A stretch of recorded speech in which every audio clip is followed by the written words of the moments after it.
ये कहानी है सुल्तान महमूद गजनवी के सबसे बड़े, सबसे दुस्साहसी अभियान की और उसके भयानक अंजाम की। एक ऐसी जीत जो शायद इतिहास की किसी भी हार से ज्यादा तबाहकुन साबित हुई।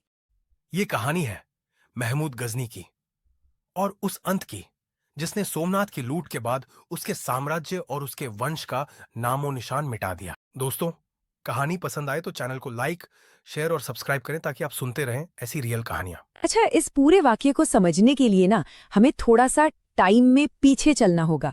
देखना होगा कि ये गजनवी साम्राज्य था क्या और ये ताकत आई कहाँ से। ये साम्राज्य बहुत तेजी से खड़ा हुआ था। इसकी शुरुआत की थी अल्पतगी नाम के एक तुर्क ममलूक ने, मतलब एक गुलाम सैनिक। फिर उसका उत्तराधिकारी बना सुबुक्तगीन, जिसने नींव को और मजबूत किया। और फिर आया महमूद, वो शख्स जिसने गजनवी सल्तनत को उसकी बुलंदियों तक पहुंचा दिया। तो ये कोई छोटा मोटा राज्य नहीं था, बिल्कुल नहीं। महमूद एक बहुत बड़े साम्राज्य का सुल्तान था और उसका नाम सुनते ही हिंदुस्तान के राजा महाराजाओं में खौफ दौड़ जाता था। और ये खौफ उसने अपनी तलवार के दम पर कमाया था। तो इस पूरी कहानी का केंद्र है सुल्तान महमूद। अब देखिए, हर बड़े शासक की तरह उसके सपने भी बड़े थे, बहुत बड़े। लेकिन उसकी तिजोरी वो उतनी बड़ी नहीं थी। असल में मामला ये था कि उसका साम्राज्य एक ऐसे मोड़ पे आ गया था जहां खर्चे कमाई से कहीं ज्यादा होने लगे थे। जरा सोचिए कि महमूद पर प्रेशर कितना था। एक तरफ मध्य एशिया में जीत का सिलसिला जारी रखना है, दूसरी तरफ अपनी विशाल सेना को वफादार बनाए रखने के लिए लगातार पैसा देना है, और हाँ, अपने दरबार को कवियों और आर्किटेक्ट से सजाकर अपनी शान भी तो दिखानी है। इन सब चीजों के लिए चाहिए था पैसा, बहुत सारा पैसा, जो कभी खत्म न हो। और फिर उसकी नजर पड़ी भारत पर। भारत उसकी सारी समस्याओं का एक परफेक्ट समाधान था। क्यों? क्योंकि ये सोने से लबालब था, राजनीतिक तौर पर छोटे छोटे राज्यों में बटा हुआ था, और सबसे जरूरी बात, यहां के राजा महमूद की उस बिजली की तेजी वाली युद्ध नीति के लिए बिल्कुल भी तैयार नहीं। लेकिन रुकिए, भारत में घुसना कोई बच्चों का खेल नहीं था। रास्ते में एक बहुत बड़ी दीवार खड़ी थी, हिंदू शाही राजवंश और उनके राजा जयपाल सदियों से खैबर दर्रे पर भारत के गेटकीपर बने हुए थे। उन्होंने हर हमलावर को वहीं रोक दिया था। तो अब मैदान में दो अलग अलग दुनिया की सेनाएं आमने सामने थी। एक तरफ जयपाल की पारंपरिक सेना, मतलब विशाल हाथी, लाखों पैदल सैनिक जो अपनी संख्या के दम पर लड़ते थे, और दूसरी तरफ महमूद के तुर्की घुड़सवार तीरंदाज, तेज फुर्तीले, जो सरपट घोड़े दौलाते हुए तीरों की बारिश कर सकते थे। और उन्होंने किया क्या? उन्होंने सीधे हाथियों को निशाना बनाया, और बस, जो शाही सेना की सबसे बड़ी ताकत थी वही उनकी सबसे बड़ी कमजोरी बन गई। हाथी घबरा गए और अपनी सेना को रौंदते हुए भागने लगे। ये हार सिर्फ सेना की नहीं थी, ये एक राजा की व्यक्तिगत हार थी। राजा जयपाल के लिए ये अपमान बर्दाश्त से बाहर था। उन्होंने फिरौती चुकाई, अपने बेटे आनंदपाल को गद्दी सौंपी, और एक योद्धा के लिए जो सबसे बड़ी हार होती है, अपमान की हार, उसे स्वीकार करते हुए वो एक जलती चिता में बैठ गए। लेकिन कहानी यहां खत्म नहीं होती। आनंदपाल ने हार नहीं मानी। उन्होंने वो कर दिखाया जो सदियों में किसी ने नहीं किया था। उन्होंने अपने कट्टर दुश्मनों यानी भारत के दूसरे राजाओं को एक साथ लाकर एक बहुत बड़ा गठबंधन बनाया, और जब वह हिंद की लड़ाई हुई तो उनकी सेना महमूद की सेना से 3 गुना बड़ी थी। 3 गुना। ऐसा लगा कि इस बार तो इतिहास जरूर बदलेगा। मगर अफसोस, इतिहास ने खुद को दोहरा दिया। एक बार फिर महमूद के तीरंदाजों ने वही रणनीति अपनाई। एक बार फिर हाथी घबराकर मुड़ गए, और बस देखते ही देखते वो पूरा का पूरा गठबंधन ताश के पत्तों की तरह बिखर गया। और इसके साथ ही 200 सालों से भारत की रक्षा करने वाला हिंदू शाही राजवंश हमेशा के लिए खत्म हो गया। हिंदू शाहियों के खत्म होते ही भारत का उत्तरी दरवाजा टूट चुका था। अब महमूद और भारत के अमीर मैदानों के बीच कोई नहीं था। पूरा उपमहाद्वीप उसके लिए खुला पड़ा था। तो अब उत्तरी दरवाजे पर तो कब्जा हो गया। इसके बाद महमूद की रणनीति में एक बहुत बड़ा, एक जीनियस किस्म का बदलाव आया। उसे समझ आ गया कि राजाओं से लड़ना महंगा भी है और इसमें वक्त भी बहुत लगता है। असली दौलत तो कहीं और थी। और ये महमूद की सबसे बड़ी डिस्कवरी थी। उसे ये समझ आया कि भारत का असली खजाना राजाओं की तिजोरियों में नहीं, बल्कि मंदिरों में जमा है। सोचिए, ये मंदिर, ये सदियों के दान और चढ़ावे के भंडार थे। एक तरह से ये उस जमाने के बैंक थे। और इनकी रखवाली कौन कर रहा था? सिर्फ पुजारी। और इसी खोज के बाद उसने एक बहुत ही सिंपल लेकिन बेरहम प्लेबुक बनाई। स्टेप 1, एक अमीर मंदिर को पहचानो। स्टेप 2, वहां के राजा की सेना से बचकर निकल जाओ। स्टेप 3, सदियों से जमा हुआ सारा धन लूट लो। और स्टेप 4, सारा खजाना लेकर सीधे गजनी पहुंच जाओ। बस इसी फॉर्मूले को उसने पूरे 24 सालों तक बार बार दोहराया।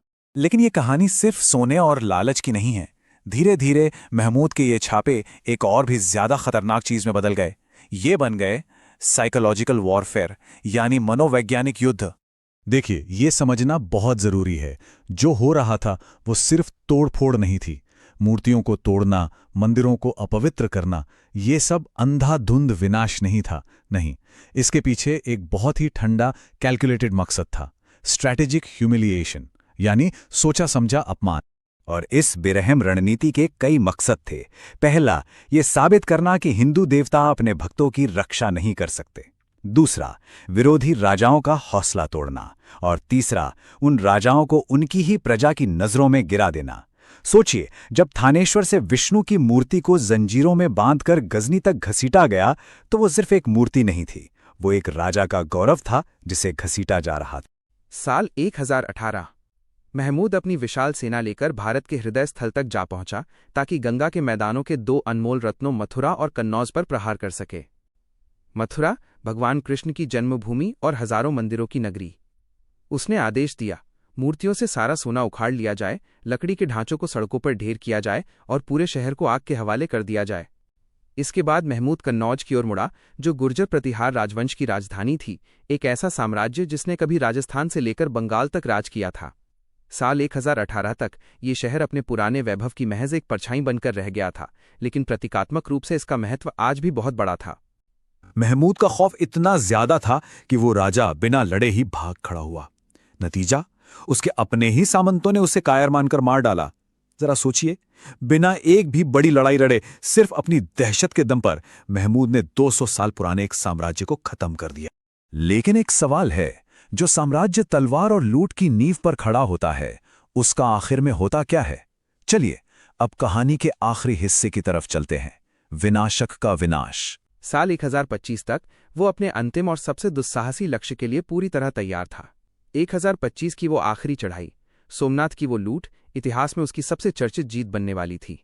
देखिए, सोमनाथ सिर्फ एक मंदिर नहीं था, वो आस्था का, शक्ति का और सदियों से जमा हुई दौलत का एक बहुत बड़ा प्रतीक था। और इसकी सबसे बड़ी खूबी, और कह सकते हैं कि सबसे बड़ी कमजोरी भी, इसकी लोकेशन थी। समंदर के किनारे, बड़े बड़े राज्यों की सीधी पहुंच से एकदम दूर। महमूद के लिए ये एक बहुत ही आसान निशाना था। और इस हमले की वजह सिर्फ धार्मिक कट्टरता नहीं थी, नहीं, इसके पीछे एक बहुत बड़ा सोचा समझा लालच भी था। कहते हैं कि जब महमूद ने मंदिर के खजाने के बारे में सुना कि वहां तो इंसान के कद जितनी सोने की मूर्तियां हैं, तो उसकी आंखों में वही चमक आ गई थी जिसने उसे पिछले 25 साल से हिंदुस्तान का सबसे बड़ा आतंक बना रखा था। तो बस इसके बाद जो हुआ, उसने इतिहास में एक और खूनी पन्ना जोड़ दिया। ये महमूद की जीत का सबसे ऊंचा मुकाम था, लेकिन शायद उसके अहंकार का भी। तो कहानी शुरू होती है जनवरी 1026 से। 50,000, सोचिए जरा, 50,000 लड़ाके, ये नंबर ही इस हमले की भयावहता बताने के लिए काफी है। ये कोई छोटी मोटी झड़प नहीं थी, ये एक विशाल सेना थी जिसका सिर्फ एक ही मकसद था, मंदिर को लूटना और उसे तबाह कर देना। लड़ाई बहुत ही भयानक थी। 2 दिनों तक मंदिर के रक्षकों ने कमाल की बहादुरी दिखाई, डटकर मुकाबला किया। लेकिन तीसरे दिन गजनवी सेना की बेहिसाब ताकत के आगे वो टिक नहीं पाए। दीवारें टूटी और उसके बाद जो हुआ वो एक कत्लेआम था। मंदिर पर हमलावरों का कब्जा हो चुका था। जो लूट मिली वो तो कल्पना से भी परे थी। सदियों का जमा किया हुआ खजाना अब महमूद के कब्जे में था। और बस इसी जीत के नशे में, इसी अहंकार में उसने एक ऐसा फैसला ले लिया जो उसकी जिंदगी की सबसे बड़ी, सबसे घातक भूल साबित होने वाली थी। उसने वापसी के लिए जाने पहचाने रास्ते छोड़ दिए और कच्छ के रण और थार रेगिस्तान से गुजरने का फैसला किया।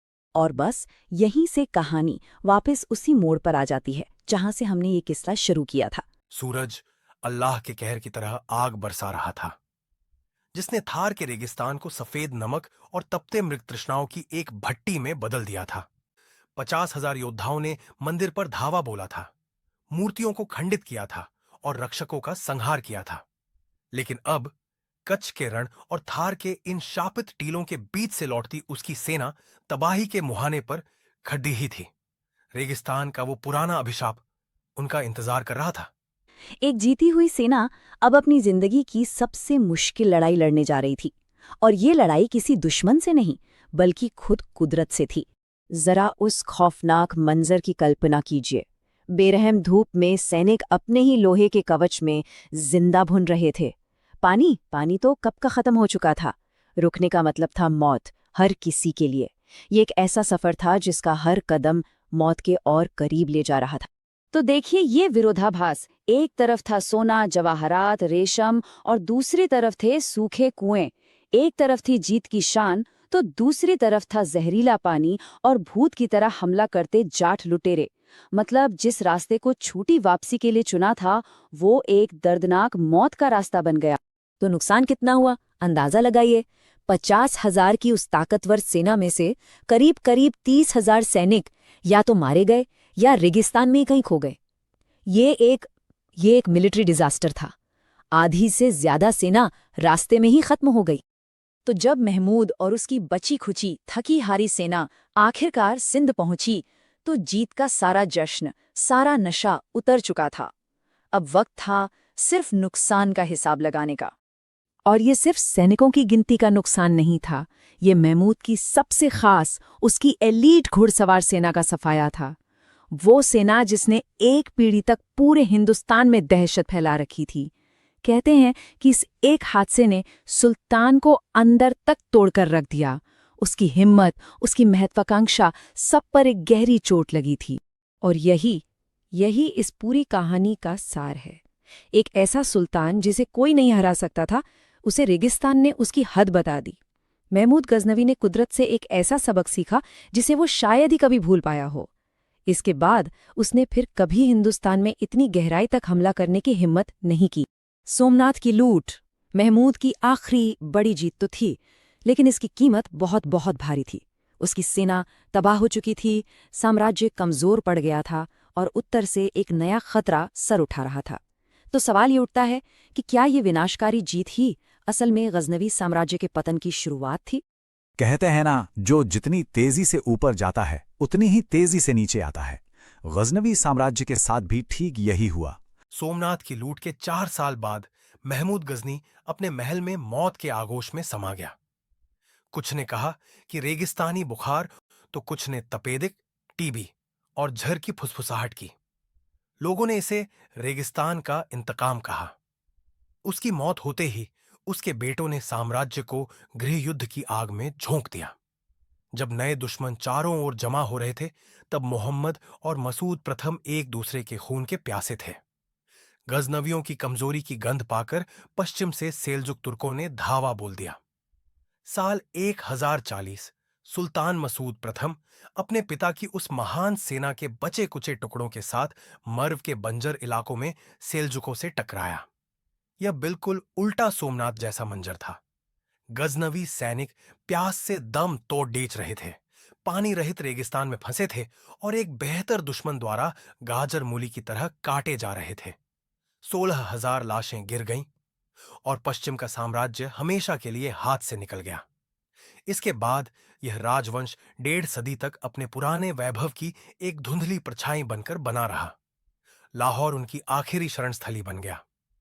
साल 1151 गौरी वंश के अलाउद्दीन हुसैन, जिसे जहां-सोज यानी दुनिया को जलाने वाला कहा जाता था, उसने खुद गजनी शहर को तहस-नहस कर दिया। 7 दिनों तक वह शहर जलता रहा। पुस्तकालय, महल, मस्जिदें, महमूद ने जो कुछ भी बनाया था, सब राख में मिल गया। शायद यही कुदरत का न्याय था। विनाश करने वाला खुद विनाश का शिकार हुआ। 1186 में गजनवियों का आखिरी गर्ह लाहौर भी मोहम्मद गौरी के हाथों गिर गया। महमूद के सिंहासन का आखिरी वारिस सुल्तान खुसरो मलिक रहम के वादे पर सरेंडर कर बैठा, जहां 5 साल बाद उसे खामोशी से मौत के घाट उतार दिया गया। इतिहास की किताबें कहती हैं कि गजनी का कोई भी वंशज जीवित नहीं बचा। वह वंश अंधेरे में खत्म हो गया, ठीक वैसे ही जैसे उसकी शुरुआत हुई थी। वे गुलाम जो सुल्तान बने, अपनी ही महत्वाकांक्षा के गुलाम बनकर मर गए।